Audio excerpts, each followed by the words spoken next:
everybody. Oh, so listen, many parents, we are growing increasingly concerned about how much time our kids are spending online and the toll that those screens could be taking on their well-being. So with growing evidence that this relationship can be harmful, our next guest says it's more important than ever to find ways to shift their attention back to the world around them. So please welcome to the show author and public speaker, Katherine Martinko. Welcome to the show. Thanks for having me. All right, listen, any parent in this space, you've probably heard the name of the book, The Anxious Generation, written by social psychologist Jonathan Haidt. I know when I read this book, it completely changed how I was looking at my daughter's relationship with her devices. I just want to know, how bad is it, the relationship that our kids have with screens right now? It's a crisis. So we've got tweens who are between the ages of 8 and 12 who are spending 5.5 hours a day on their devices. We've got teenagers who are on their phones 8 hours and 40 minutes a day on their devices, and that's entertainment-based screen time only. So that does not count screen time that's being used for homework, for research, or any kind of necessary communications.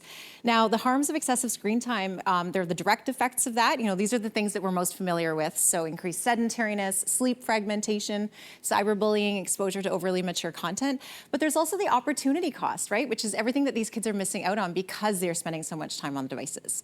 Now, the stats are quite alarming. We know that between 2010 and 2020, the suicide rate for young girls has gone up 167%. Wow. For young boys, it's up 91%. And by 2022, there was a 500% increase in rates of self-harm over the previous decade. So this is definitely a crisis. 2 years ago, the US Surgeon General issued an official advisory against social media. He said that there's a profound risk of harm for our young children and that there's not adequate evidence to determine whether or not social media is safe. Wow. Well, you've got 3 boys who are now in their teens and tweens. How are different age groups affected socially and physically by screens? Yeah, well, we have babies that are failing to develop smile reflexes because they're not spending enough time looking into their parents' faces. So they look up, hoping to catch mom's eye, and all they see is the back of a phone. Then we have toddlers and preschoolers who are failing to develop language. They're struggling with facial cue recognition, body language, things like that. Elementary-aged kids are increasingly sedentary. They're not developing fine and gross motor skills, so they are unable to do things that normally would develop through active outdoor physical play. So they can't use monkey bars in a playground. They're struggling to balance on one foot, do somersaults. They're falling out of chairs randomly. Teenagers, also very sedentary. They're suffering mostly by lack of sleep, quality of sleep, diminished sleep, and also increased rates of myopia, more than we've ever seen before. Socially, more isolated. Poor communication skills, they're struggling with empathy, with creativity, shattered ability to focus on anything, which is quite tragic, and just these shallower social networks, which is quite ironic, considering that the platforms they're using are touted as social connectors. You've actually put a rule in your place. Your kids will not get smartphones until they're 16, and they're not allowed to have social media until they're 18. Wow. I love that. It feels challenging. My son is already 12 and some of his friends already have smartphones. So is there any concern at all if you put hard rules in place that your kids will be sort of at a potential disadvantage in some way, either socially or even technologically? Well, just think, yes, they're going to miss out on some things if they're not on social media, if that's where all their friends are. But think how much they're going to miss out on if they spend 5 hours a day on social media, which right now is the daily average that these kids are spending. So it's quite likely my kids will get on social media at a certain point in their life, but the goal is to wait till they're past puberty. So Jonathan Haidt in The Anxious Generation says that that is probably the goal that most parents should have in place. There was a really interesting study done a number of years ago in Nature Communications that found that social media is most harmful to girls between the ages of 11 and 13 and boys between the ages of 14 and 15. So if you can wait past that point, it's a little bit more beneficial. So the goal in delaying access to social media is not just to protect my kids from all that might be bad out there. It is also to give them a chance to establish this baseline understanding that an analog offline life is a good one. You know, it's a valuable one. It's worthy of pursuit. Bring back the landline. Seriously. She has one. We have one. Seriously. She has one. You're right. Okay, so listen, preventing or delaying is one strategy, but if your kids are already online, they've already got a screen in front of them or perhaps a smartphone, So how do we now take what is already happening in a household and redirect that to something that is more analog? What's your advice? Yeah, so to be clear, any child under the age of 2 should not have access to any screens whatsoever. And that is the official recommendation from the Canadian Pediatric Society. So that's quite important. A mantra that I use in parenting is begin as you mean to go on. So you can establish household norms and your child is not going to push back on it too much when they're little. As they get older, you should always try to use the simplest form of technology that's required for the task at hand. So delay access to the internet-connected devices as much as you can.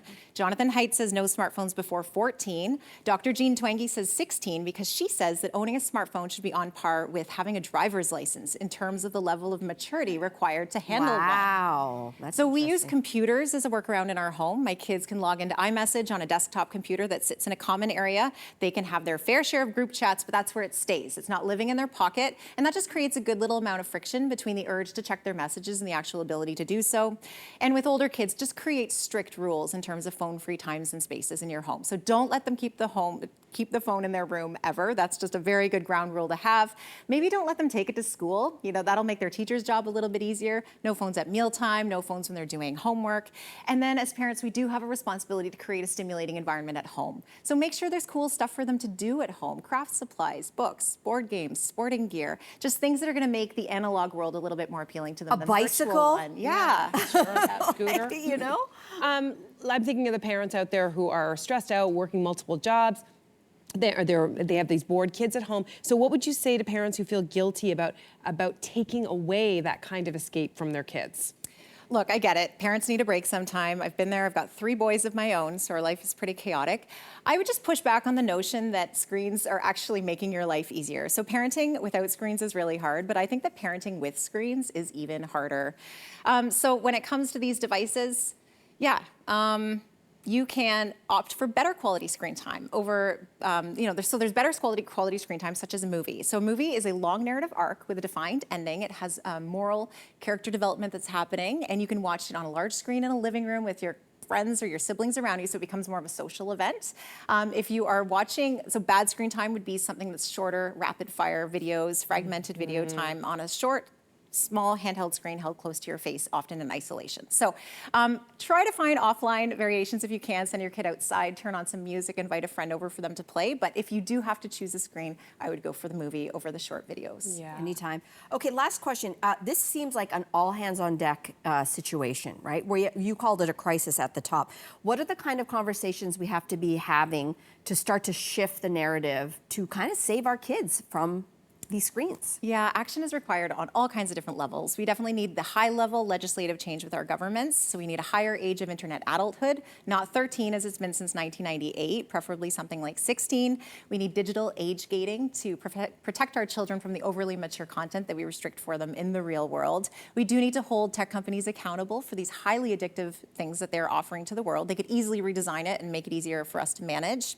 I wish our schools would crack down more on the role of personal smartphones in the classroom. I'm not a fan of Ontario's phone ban because, kids grades 7 and up can keep them on their person, and that certainly does not prevent them from looking. And we need parents to be comfortable going against the status quo, talking to each other, galvanizing support. It's a collective action problem.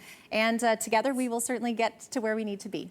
Thank you for your leadership in this space. Katherine, thank you. Thank you. Thank you. All right, a lot to think about at the dinner table tonight. We'll be back right after this. Hey, you, come a bit closer. We've got so many more must-see interviews, spicy debates, lifestyle tips, and pop culture moments. So subscribe to our channel by tapping the logo below and don't miss out.